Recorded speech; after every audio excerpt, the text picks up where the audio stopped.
the proper plan. Right.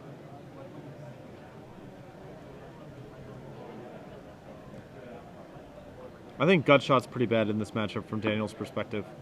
It's like does not kill a lot, and If Honor the Pure yeah, hits, you're just dead. you're just bricked. Yeah, so And the other thing is too is this is a question of the economics of scarcity, right? Right. And you know, one of the great things about Magic, so many different disciplines come into bear if you let them.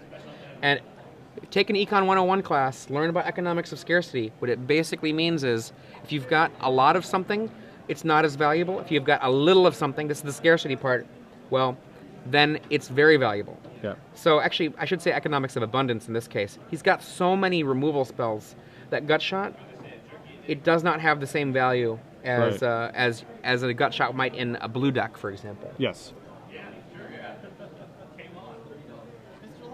And unlike most situations that red decks are in, besides mirror matches, his life total is actually relevant. Like he's going to be under pressure in this matchup, so Absolutely. the free roll is not as exciting as it is when you're playing against some other decks that aren't really pressuring you in the same way. I mean, if you're like, pretend you're playing against the finals Japanese deck, the Japanese Pike Poison deck. Yeah. I mean, there your gut shots are and your dismembers and any life loss is just absolutely free because that had no way to attack that didn't involve poison. Yeah, I actually felt bad for that guy because both feature matches we had with him yesterday, his opponent was just both opponents were just free rolling so much off Phyrexian mana. I mean, he did win one of those matches, but the Birthing Pod deck was definitely taking advantage of the fact that he was not taxing their life total. I believe what both players are doing is examining the other's deck lists as they shuffle. Yeah. I see Konan there going like, huh, main deck sort of War and Peace, huh? Me too. Yeah. You know? Mutagenic Growth, what's the deal with that? I wonder what the one Koth is in the sideboard for. Is You it know, like blue-black, maybe? It's really good against the various blue control decks. It's essentially a more versatile version of Mana Barbs. Mana Barb's also good against blue control decks, but Koth you could also bring in against a mirror match. Yeah, okay, yeah. It is good in the mirror. Although the mirror match has changed a lot since last year. Like, Searing Blaze made it so that you actually don't ever want to cast a creature, and Yeah. that changes the dynamic of the way the game gets played. Everything is about trying to strand Searing Blaze. Now the creatures are actually fine again. The worst case scenario, they trade 1 for 1. So, Yeah. And like I find that Shrine of Burning Rage is one of the huge cards in that matchup. You're just, if it's unchecked, you're just dead, so. I mean, it's not uncommon to see red on red come down to Shrine for 14. Right.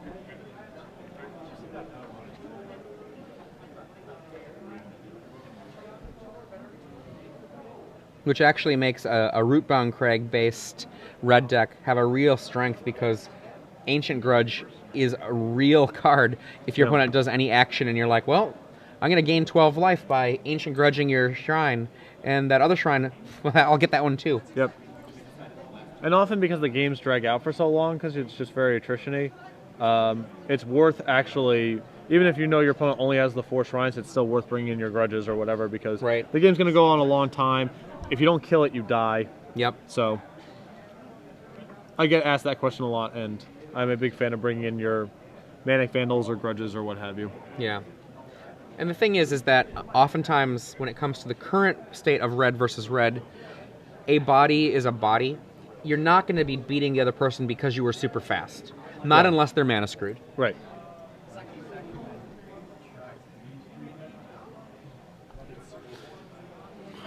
One of my favorite things to do actually in Magic is play red decks versus red decks. That is really fun when you both know what you're doing. Yeah, it's fun as long as there aren't any aces. Like, I was grinding a lot on Moto over the summer, and I don't actually know for what reason because I wasn't really preparing for a tournament. But it's fun. Again, I guess it was fun for a little bit. But anyhow, it's like once Berserker and Shrine were like, part of every deck list, the mirror matches were actually pretty horrible to play, I think, because those cards were, it's like, those cards matter and then everything else doesn't matter. And so, just, being the first one to make your 3rd land drop with one of those 2 cards is, like, strongly correlates to the winner of the game. Was not that, it did not make for compelling entertainment. one of the things that was kind of fun, I was telling you earlier about the Ben Dempsey style mono red that we had prepping for Worlds. Yeah. And his version ran Phyrexian creatures as a part of the 1 and 2 drops. And that decision of whether or not to cast Porcelain Legionnaire against another red deck when you're a red deck, that's always just really fun. Because Legionnaire is like another Berserker, except for that 1 power. It's a big deal. The one, yeah.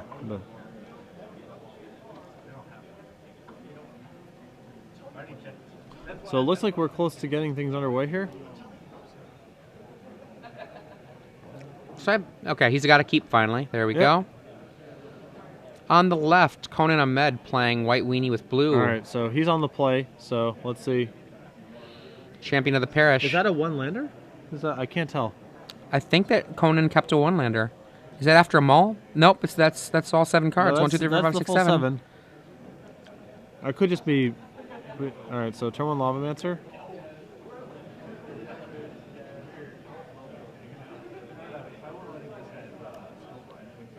Is it multiple champ draw, maybe? Well, he just drew the champ. He just drew the... Okay. I'm just trying to rationalize a 1-land draw. I don't know that I would rationalize it with a multiple champ draw versus mono red. Especially mono red with two art trails in the... Yeah. And Gutshot main times 4. All right, so he just passed. Oh no! Wah wah wah. Take 1. Now, Daniel Choi knows that his opponent has no Phyrexian spells, so what you see for mana is what you get, and Konan, Gideon's Lawkeeper, would sure look better if that was a Doom Traveler right now. For the record, if someone is on the play and misses their second land drop, I count it as the other person having won the roll. It's a little bit over. He's willing to offer up the Lavamancer, but he won't take it.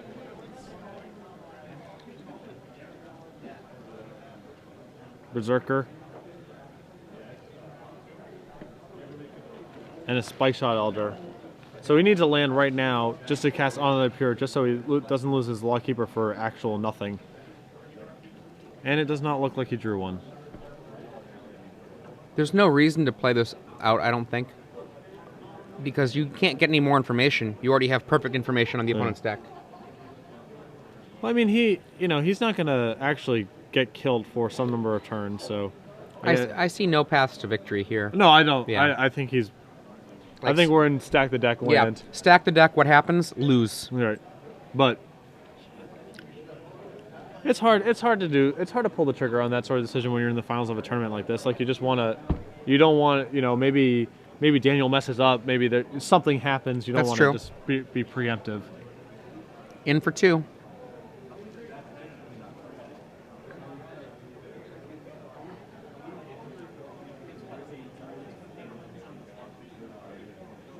Lays the Rootbound Crag for mana number 4. Is that an Arc Trail again? Yeah, he has the other Arc Trail. Looks like he's just going to spend 1 mana. Continue to develop the board with another Grim Lavamancer. I like this play a lot. And then 1 damage from the Spike Shot. And there we see the classic 4 mana Rootbound Crag on the play there. Yep. I think we see a second land finally. All right. Hooray. Just in time. Honor the Pure. That would have been better on turn 2 than turn 5. Turn 4 or 5, whatever this is.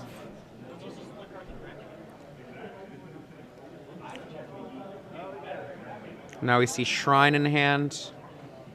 Shrine, Arc Trail, something.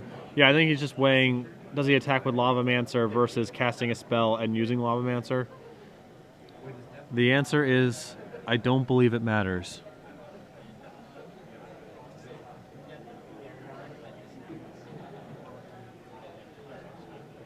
One, 2, 3, 4, 5, 6 damage.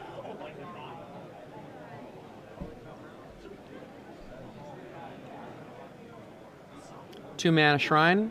I believe that's a Shrine. It's at the very bottom. Yeah, it's a Shrine.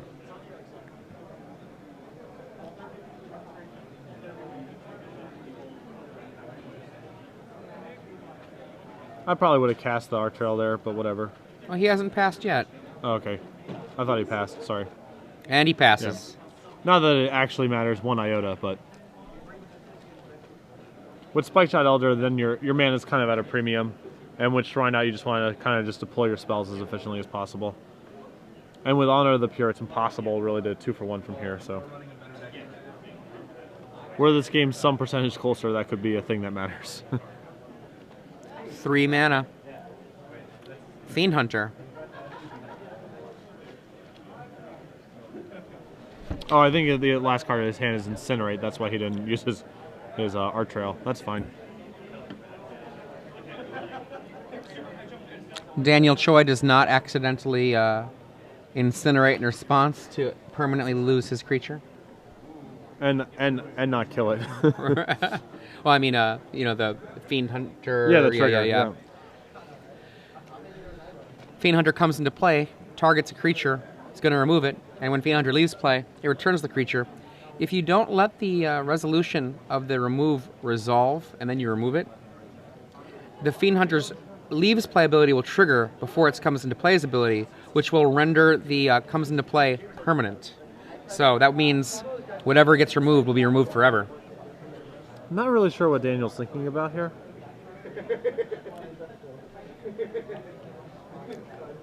He says, I think that point was go ahead. Oh, okay. All right. After, to the dome. Yeah, Incinerate the Nugget.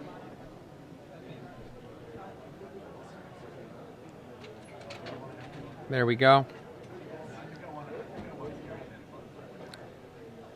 A mere 7 life points remain. Shrine ratchets up to 2.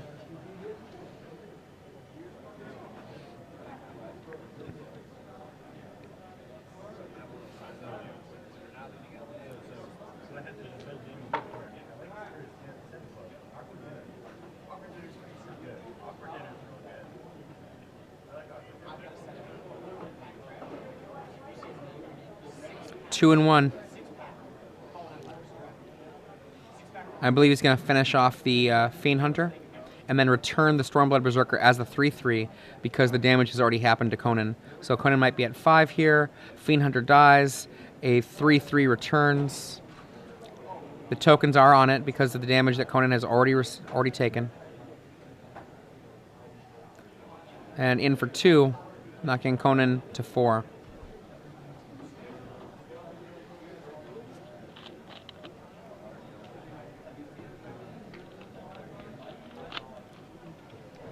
The 2 had, because of the Honor of the Pure, had to go to the Fiend Hunter, which was a 2/4 at the time. Honor of the Pure very much on the lower portion of the board, forgotten for a moment, by me at least. Scoop it up, says Konan.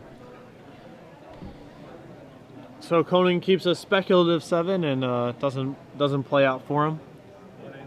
So the mono red deck breaks serve. Wow.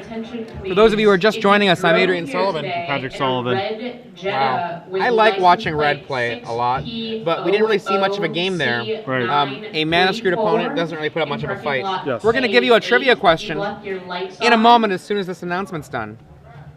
Oh, is it done? I think so.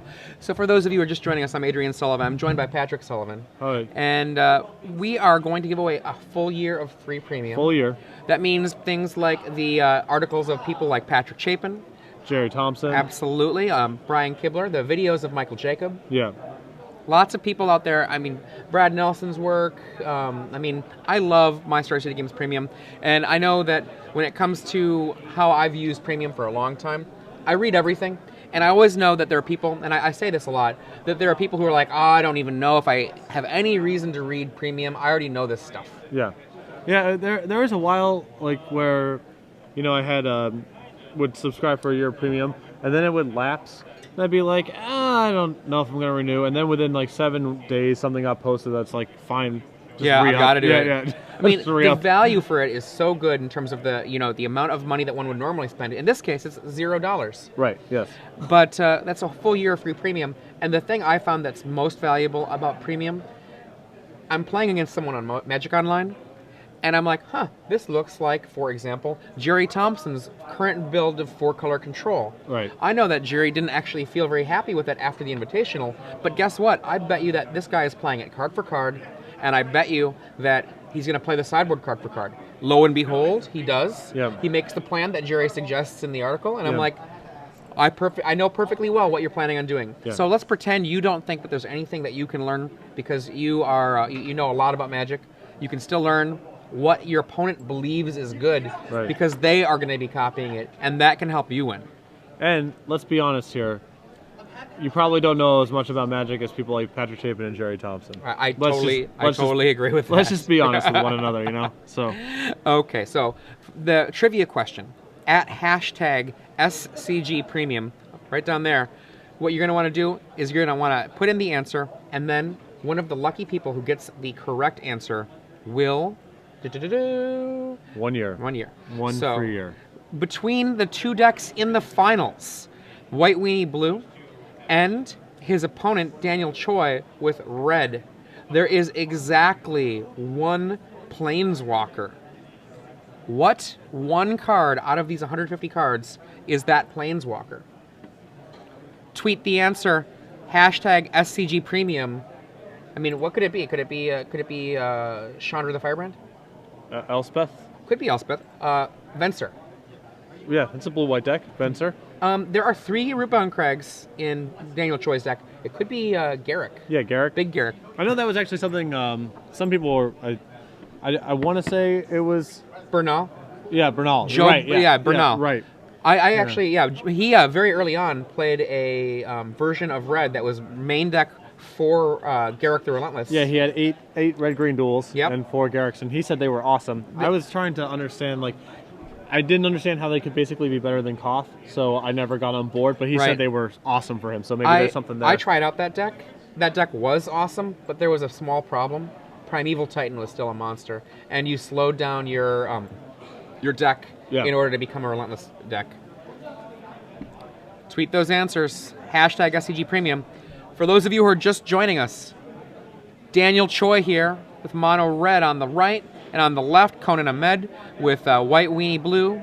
Haunted Humans, if you like. I'm Adrian Sullivan. I'm joined in the booth by Patrick Sullivan. And I'm kind of wondering if Daniel Choi is going to go 6-0 in games in this top 8. Yeah, I mean, I think this one's going to be... He's going to be on the draw, staring down copies of Timely Reinforcements, extra swords. So I would be surprised if this game was a cakewalk. I hope not. I expect this to go to the full 3.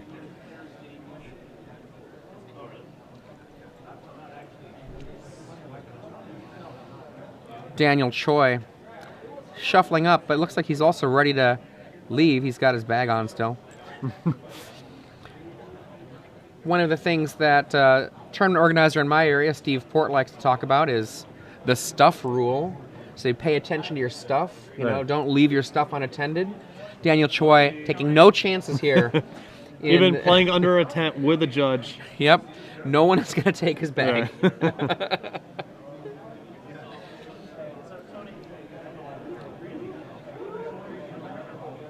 If you look behind him, that guy in the New Orleans shirt could be shady. It might take it. So. What New Orleans shirt? The right behind Daniel Choi. I'm sorry. When people say stuff like the New Orleans shirt, I just immediately associate it with the Saints or something. when it's not black and gold, I actually just thrown for a loop. Oh, you mean the actual shirt that says New Orleans on it? Yes, the New Orleans shirt. Shirt.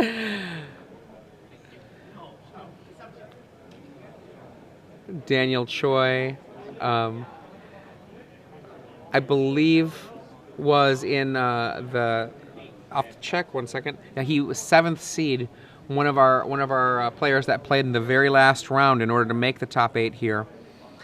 And if I remember correctly, when I was doing some wandering arounds, he basically said that, if I remember correctly, I might be thinking of another mono red player that also had a War and Peace. That War and Peace was golden for him because of all the Moorland Haunt tokens. Yep. I do like his build because, you know, the card I struggle with by far the most of the Invitational was Timely Reinforcements. And Sword of War and Peace and Hero of Oxenridge are both powerful cards on their own. It's not like you're upset to draw them. Yeah. And they also give you a ton of game against Timely Reinforcements. I also like that within the main deck, only one sort of worn piece. It's not like he gets clunky multiple equipment draws. Yeah. I feel like his deck could maybe use one more land, but that's a very small criticism.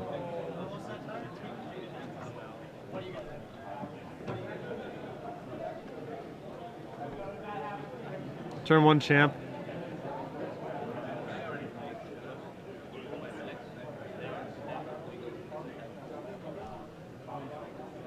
And we have a noble. Both players have land and spells, so we're actually going to see a fight that we didn't see last time. Champ comes in, offers a trade to the vampire here. Not taking it. Good call. Never. Who is the beatdown? Second land from Daniel Choi. Contemplating whether it's actually useful to hold back before takes one. Lays a second land. And Konan does have a mana leak in his hand, so he's kept in some copies. We're going to see a shrine here? Nope. Berserker, which is probably going to be either Yeah, Fiend Huntered or Mana Leaked. Yeah, well, the other decision that Konan has, he also has timely reinforcement, so it's possible that he wants to engineer the full... Yeah, he can go Timely and then follow up with a Fiend Hunter. Yeah. He just drew another Fiend Hunter. Fiend Hunter, despite the fact that its removal of a creature can only be temporary, often is so powerful against all these tokens that we see. Yep.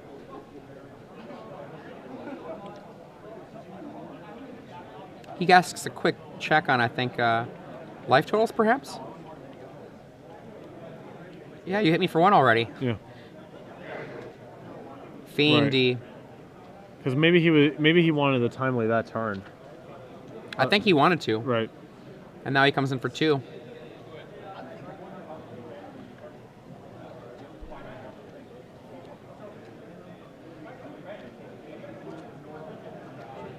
Daniel Choi getting rid of that counter. It doesn't exist in Limbo.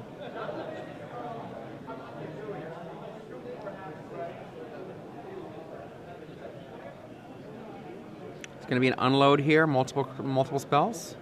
Well, he certainly attacks first with the... If he's going to kill the Fiend Hunter, he should certainly attack with the Noble first.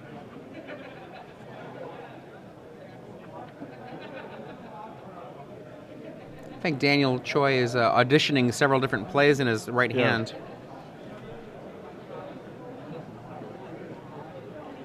And of course, timely reinforcements needs to be on his mind at all times. Yeah. What happens if every line has to be considered. Arc Trail, 1 and 2. And I think he's going to use Galvanic Blast to finish off the Fiend Hunter and get his Berserker back. Or 2 and 1, I should say. And then there's the 2. So he's going to get his Berserker kicked back up. So he clears out Conan's board, but he's also set up a big timely reinforcement. Now this reinforcements will be only for 3. It's only 17 up. Sorry. Only 3 guys. I forgot that the champ grew last turn. So this is a situation where perhaps that attacking with the champion was not worth it. Well, the problem is then you're tipping you're just tipping your hand. That reinforcements can come into play later, but the longer the game progresses, potentially the less useful it is. Correct. That's kind of funny because I remember I played a game recently. I had timely reinforcements in my hand. I was at 14 life, and I never had the opportunity to cast it except for when I was at a little bit higher life total than that, and I died all in one turn. It's very easy for a red deck to just do it. Do we see a dismember there? I think. Yeah, I thought he was going to slide that in because of Hero of Blade Hold, and it just being a reasonable removal spell generally, as well as useful against timely reinforcements. Yeah, that board state can come up. So, and it's useful against timely reinforcements because losing 4 of your own life, you often want to push your life total down so that they can't gain the 6. Right. So by Konan just passing, even if he untaps and plays timely reinforcements, which is fairly close to a time walk. Oh, what is going on here? I wonder if he's playing around a non-existent Midnight Hunting. Actually, no, it can't be. It can't because Midnight Hunting doesn't even kill the Noble. This has to be something about preventing the life gain from... I suppose he can incinerate himself. But like he's basically incinerating himself by not attacking with his berserker, or with his noble rather. Like so, your opponent takes 6, then they gain 6, then whatever. Your board's still awesome. He's in a position where he's like basically has to start chump blocking your noble next turn. Well, it looks like actually the life totals are 14-13. So it looks like oh no. Oh, okay. So it is 14-17, Daniel Choi. Oh, okay, never mind. It is 14-17. So yeah, I don't quite understand.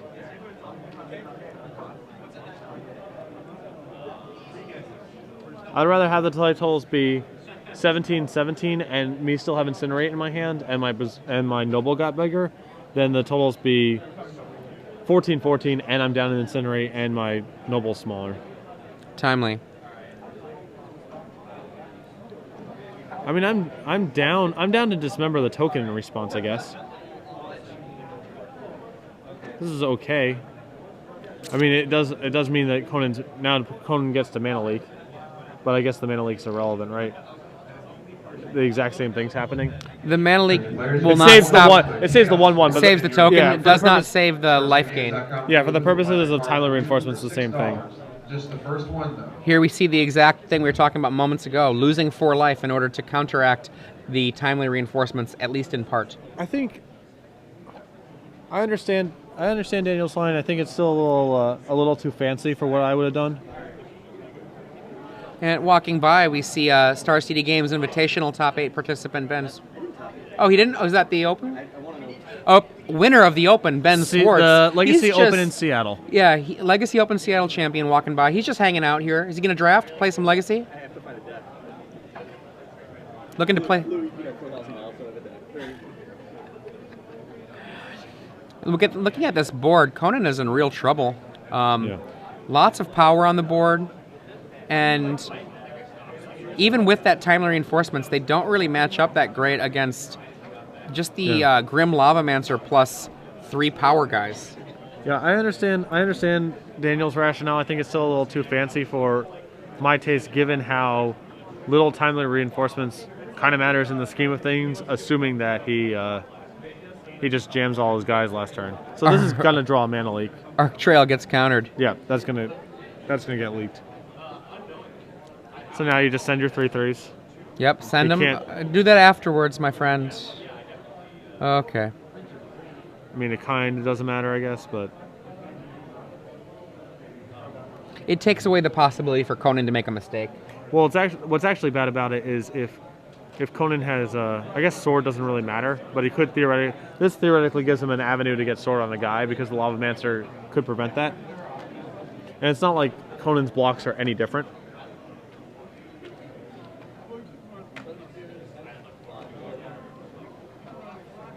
Some Game of Inches stuff.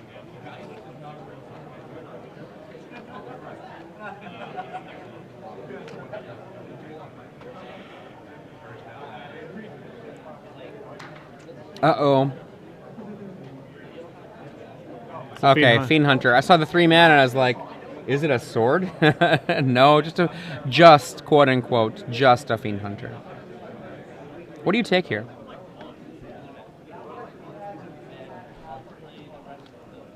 I like taking the Vampire. I'm pretty sure you have to take the Noble.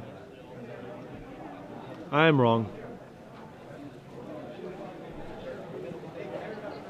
I guess the theory is because of Moorland Haunt, he has a wave of chump blockers for the... Oh, Hero of Oxid Ridge changes that equation.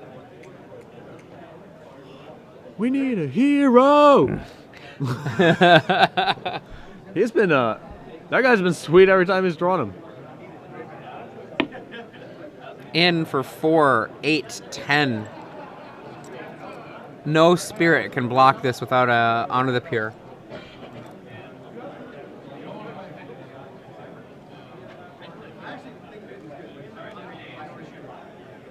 So, you know. Konan Ahmed, I believe, is at 1 here. Yeah. Grim Lavamancer in play.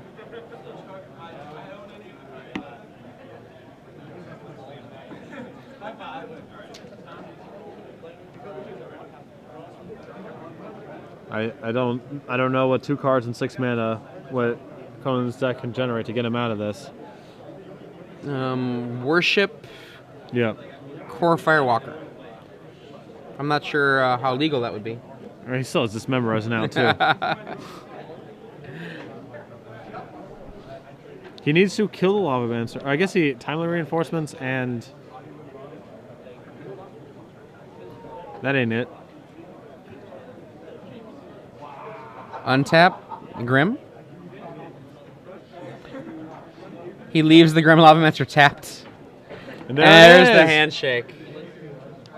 Daniel Choi, your StarCity.com Standard Open Los Angeles champion. I believe he 3-0, 6-0 the top 8. 3-0, 6-0, not a game loss. Yeah, actually just shredding these blue-white decks. We talked at the very beginning of the weekend about red, not necessarily as mono red, but red cards as a Right. way to fight against Moorland Haunt style decks. And that was primarily a comment about the Wolf Run ramp decks, but also we did mention mono red as a possibility. I think it's hard for us not to mention mono red when we get the chance. Yeah. And here we have it, mono red.